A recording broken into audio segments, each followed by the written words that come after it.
ನಮಸ್ತೆ ಪ್ರಿಯ ವೀಕ್ಷಕರೇ, ನಾನು ಡಾಕ್ಟರ್ PK ಪ್ರವೀಣ್ ಬಾಬು, ಆಯುರ್ವೇದ ಮತ್ತು ನಾಭಿ ಚಿಕಿತ್ಸಾ ತಜ್ಞರು, ಉತ್ತಮ ಬಡಾವಣೆ, ಚಿತ್ರದುರ್ಗ ರೋಡ್, ದಾವಣಗೆರೆ. ನಮ್ಮ ಸಂಪೂರ್ಣ ವಿಳಾಸ ಇದೇ ವಿಡಿಯೋನ ಡಿಸ್ಕ್ರಿಪ್ಷನ್ ಬಾಕ್ಸಲ್ಲಿ ಲಭ್ಯ. ಅವಶ್ಯಕತೆ ಇದ್ದಂಥವರು ಗಮನಿಸಿ.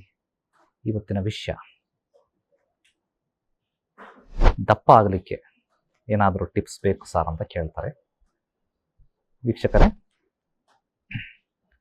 ಮನುಷ್ಯ ದಪ್ಪ ಆಗಲಿಕ್ಕೆ, ಸಣ್ಣ ಆಗಲಿಕ್ಕೆ ಇವಕ್ಕೆಲ್ಲವಕ್ಕೂ ಕೂಡ ನಿಮ್ಮ ದೇಹದಲ್ಲಿರುವಂತಹ ಧಾತುಗಳು ಕಾರಣ. ಮನುಷ್ಯ ಮಾಡಲ್ಪಟ್ಟಿರುವಂಥದ್ದು ಸಪ್ತ ಧಾತುಗಳಿಂದ. ನಿಮಗೆ ಗೊತ್ತಿದೆ, ರಸ, ರಕ್ತ, ಮಾಂಸ, ಮೇಧ, ಅಸ್ಥಿ, ಮಜ್ಜೆ ಮತ್ತು ಶುಕ್ರಗಳಿಂದ ಮನುಷ್ಯ ಶರೀರ ಮಾಡಲ್ಪಟ್ಟಿದೆ. ಇವು ಸಮವಾಗಿದ್ವು ಅಂತಂದರೆ ಮನುಷ್ಯ ಸಮವಾಗಿರ್ತಾನೆ, ಕರೆಕ್ಟ್ ಫಿಟ್ ಆ್ಯಂಡ್ ಫೈನ್ ಇರ್ತಾನೆ. ದಪ್ಪನೂ ಇರಲ್ಲ, ಸಣ್ಣನೂ ಇರಲ್ಲ, ಮಧ್ಯಮ ಆಕೃತಿಯಲ್ಲಿರ್ತಾನೆ. ಒಂದು ವೇಳೆ ಮಾಂಸಧಾತು ಮತ್ತು ಮೇದೋಧಾತು ಕಡಿಮೆ ಆಯಿತು ಅಂದರೆ ಮನುಷ್ಯ ಕ್ಷೀಣಿಸ್ತಾನೆ, ವೀಕ್ ಆಗ್ತಾನೆ, ತೆಳ್ಳಗಾಗ್ತಾನೆ. Simple logic. ಮಾಂಸ ಮತ್ತು ಮೇದೋಧಾತುವನ್ನು ಹೆಚ್ಚು ಮಾಡುವಂತಹ ಆಹಾರ ಪದಾರ್ಥಗಳು ನಿಮ್ಮದನ್ನಾಗಿಸಿಕೊಳ್ಳಿ. ಆ ಥರದ ಗುಣ ಇರೋಂತಹ ತರಕಾರಿಗಳನ್ನು, ಹಣ್ಣುಗಳನ್ನು, ಖಾದ್ಯ ಪದಾರ್ಥಗಳನ್ನು ಸೇವಿಸಿ. ಇಷ್ಟು ಮಾಡಿಬಿಟ್ರೆ ಸಾಕು, ನಿಮ್ಮ ದೇಹದಲ್ಲಿ ಮಾಂಸ ಮತ್ತು ಮೇದೋಧಾತು ಜಾಸ್ತಿ ಆಗ್ತದೆ. ಆಟೋಮೆಟಿಕ್ಕಾಗಿ ದಪ್ಪ ಆಗ್ತೀರಿ, ಕೆನ್ನೆಗಳು ಊದ್ಕೊಳ್ತವೆ, ಚೆಂದ ಕಾಣ್ತೀರಿ.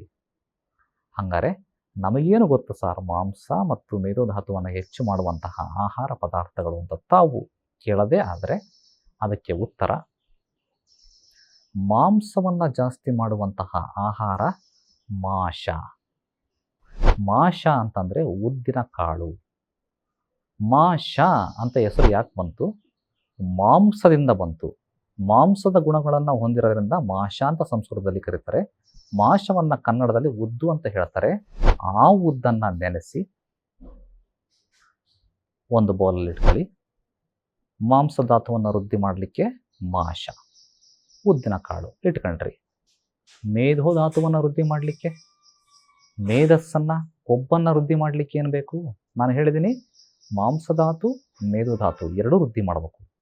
ಮೇದೋಧಾತುವನ್ನು ವೃದ್ಧಿ ಮಾಡಲಿಕ್ಕೆ ಘೃತ, ತುಪ್ಪ. ಯಾವ ತುಪ್ಪ? ಎಮ್ಮೆಯ ತುಪ್ಪ, ಹಸುವಿನ ತುಪ್ಪ ಈ ಸಂದರ್ಭದಲ್ಲಿ ಪ್ರಯೋಜನ ಇಲ್ಲ. ಎಮ್ಮೆಯ ತುಪ್ಪನೇ ಆಗಬೇಕು. ಯಾಕೆ ಎಮ್ಮೆಯ ತುಪ್ಪ? ಎಮ್ಮೆಯ ತುಪ್ಪದಲ್ಲಿ ಮೇದೋಧಾತು, ಕೊಬ್ಬು ಜಾಸ್ತಿ ಇರ್ತದೆ. ಆ ತುಪ್ಪವನ್ನು ಇದಕ್ಕೆ ಬೆರೆಸಿ ಇದಕ್ಕೆ ಒಂದಿಷ್ಟು ಬೆಲ್ಲದ ಪಾಕವನ್ನು ಹಾಕೊಳ್ಳಿ. ಉದ್ದಿನ ಉಂಡೆ ಅಂತ ಮಾಡ್ತಾರೆ, ನೋಡಿದ್ರೇನು? ಅದೇ ಇದು.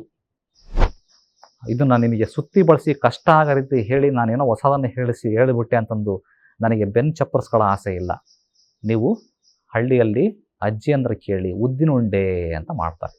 ಆ ಉದ್ದಿನ ಉಂಡೆಯನ್ನು ಮಾಡಿ ಇಟ್ಕೊಂಡು ದಿನನಿತ್ಯ ಬೆಳಗ್ಗೆ ಮತ್ತು ಸಾಯಂಕಾಲ ಊಟ ತಿಂಡಿಗಿಂತ ಮುಂಚೆ ಸತತವಾಗಿ 3 ತಿಂಗಳು ತಿಂದಿದ್ದೇ ಆದಲ್ಲಿ ನಿಮ್ಮ ಮೈಕೈ ತುಂಬಿಕೊಳ್ತವೆ, ಕೆನ್ನೆಗಳು ಗುಂಡ್ಗಾಗ್ತವೆ, ಚೆಂದ ಕಾಣ್ತೀರಿ, ದಪ್ಪ ಆಗ್ತೀರಿ. ದಪ್ಪ ಆಗಿದ್ರೂ ಕೂಡ ನೀವು ಫಿಟ್ ಆ್ಯಂಡ್ ಫೈನ್ ಆಗಿರ್ತೀರಿ, ಆ್ಯಕ್ಟಿವ್ ಆಗಿರ್ತೀರಿ. ದಪ್ಪ ಆಗಬೇಕು ಅನ್ನೋದನ್ನು ಅಂದನ್ನೇ ತಲೆಯೆಲ್ಲ ಅಜೆಂಡವಾಗಿ ಇಟ್ಕೊಂಡು ನಿಮ್ಮ ಆರೋಗ್ಯವನ್ನು ಕೆಡಿಸ್ಕೊಳ್ಳೋದಲ್ಲ. ದಪ್ಪ ಮಾಡ್ತೀನಿ ಅಂತಂದು ಕೆಲವರು ಸ್ಟೀರಾಯ್ಡ್ ಕೊಡ್ತಾರೆ, ಕೆಲವು ಮಾತ್ರೆಗಳನ್ನು ತಗೊತಾರೆ. ನೀವು ಏನೇ ಮಾಡಿದ್ರೂ ಕೂಡ ನಿಮ್ಮ ಆರೋಗ್ಯಕ್ಕೆ ಯಾವುದೇ ಚ್ಯುತಿ ಬರದ ಹಾಗೆ ದಪ್ಪ ಆಗಬೇಕು, ಚೆಂದ ಕಾಣಬೇಕು. ಅಂದರೆ ಈ ಮನೆಮದ್ದುಗಳನ್ನು ಬಳಕೆ ಮಾಡ್ಕೊಳ್ಳೋದು. ಒಂದು ವೇಳೆ ಇದನ್ನೆಲ್ಲ ಮಾಡೋಕ್ಕಾಗಲ್ಲ, ಹತ್ತಿರದ ಆಯುರ್ವೇದ ವೈದ್ಯರನ್ನು ಸಂಪರ್ಕ ಮಾಡಿ. ರಸಾಯನ ಔಷಧಿಗಳು ಅಂತ ಆಯುರ್ವೇದದಲ್ಲಿ ಲಭ್ಯ. ರಸಾಯನ ಚಿಕಿತ್ಸೆ ಅಂತಲೇ ಒಂದು ಅಧ್ಯಾಯ ಚರಕ ಸಂಹಿತೆಯಲ್ಲಿದೆ. ಆ ರಸಾಯನ ಔಷಧಿಗಳನ್ನು ಕೊಟ್ಟಿದ್ದೇ ಆದಲ್ಲಿ ನೀವು ಖಂಡಿತವಾಗೂ ದಪ್ಪ ಆಗ್ತದೆ. ದಪ್ಪ ಅಂದ ಮಾತ್ರಕ್ಕೆ ಹೊಟ್ಟೆಯೆಲ್ಲ ಬಂದ್ಬಿಡುತ್ತೆ, ಇಷ್ಟಿಷ್ಟು ದಪ್ಪ ಕಾಣ್ತೀರಿ, ಅಸಹ್ಯವಾಗಿ ಕಾಣ್ತೀರಿ ಅಂತಲ್ಲ. ಕಿಂಗ್ ಸೈಜ್ ಅಂತ ಹೇಳ್ತಾರೆ, ನೋಡಿದ್ರೆ?